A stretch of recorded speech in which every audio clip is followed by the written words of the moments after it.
السلام عليكم ورحمة الله وبركاته. إخواني أخواتي في الله bogaadintan yay khusaysaa yay ku saabsan tahay waxay ku saabsan tahay dadka cilmiga diiniga barta dadka cilmiga diiniga markaa barta rag iyo dumarba waxay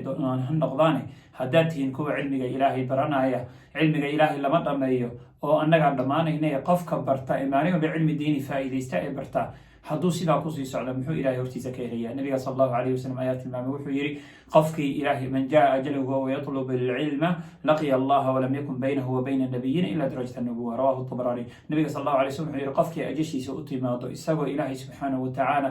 cilmiga iyo ahkaamta uu ku waajibiyay iyo diinta baranaya